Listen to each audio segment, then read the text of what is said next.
Tidak bisa dipungkiri, hutan merupakan salah satu ekosistem yang memiliki peran sangat vital bagi kelangsungan hidup organisme.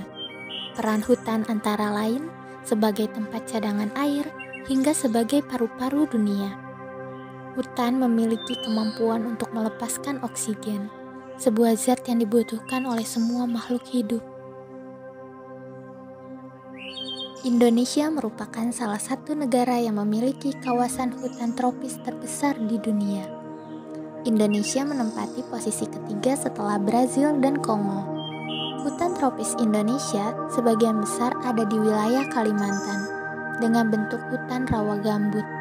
Selain menjadi paru-paru dunia, hutan tropis juga memiliki peran penting yang lain.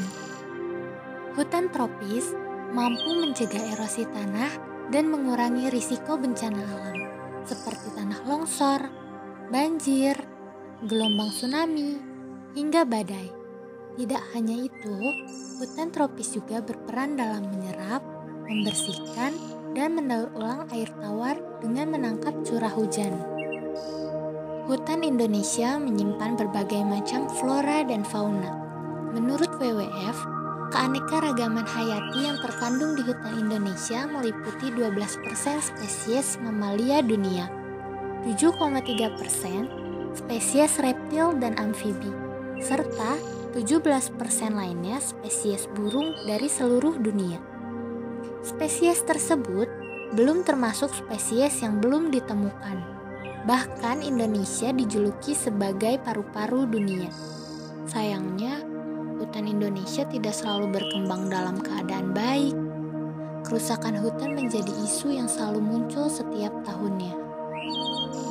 Setiap tahunnya, selalu muncul kasus kerusakan hutan baru. Faktor yang mendasari kerusakan hutan bermacam-macam. Secara umum, faktor penyebab kerusakan hutan di Indonesia adalah penebangan liar, kebakaran hutan, dan alih fungsi hutan.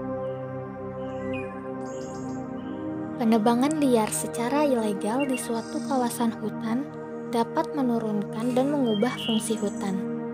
Umumnya, kayu hasil penebangan liar akan dijual kembali kepada penadah untuk nantinya akan dijadikan barang jadi dalam bentuk lain. Hutan akan kehilangan pohon yang memiliki daya serap akan air dan karbon dioksida, sehingga timbul potensi longsor, banjir, dan peningkatan polusi pada masyarakat.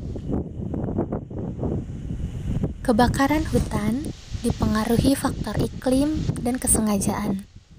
Namun, di Indonesia sendiri, kebanyakan kebakaran hutan terjadi karena faktor kesengajaan. Beberapa pihak yang tidak bertanggung jawab sengaja membakar hutan untuk membuka lahan perkebunan maupun pemukiman. Alih fungsi hutan menjadi kebun kelapa sawit sering dilakukan oleh korporasi besar yang tak bertanggung jawab secara sistematis. Kelapa sawit merupakan salah satu komoditas yang menguntungkan dan selalu dibutuhkan. Sehingga, beberapa pihak tak bertanggung jawab tersebut sengaja menggunakan hutan sebagai lahan untuk kebun baru mereka tanpa pertimbangan dampak negatif yang akan terjadi. Kasus perusahaan membuang limbah industri di aliran sungai di tengah hutan seringkali terdengar. Limbah tersebut secara tidak langsung akan mempengaruhi kehidupan sekitarnya, termasuk kehidupan flora dan fauna. Jika hal ini terus saja terjadi, maka tidak bisa dipungkiri hutan akan habis.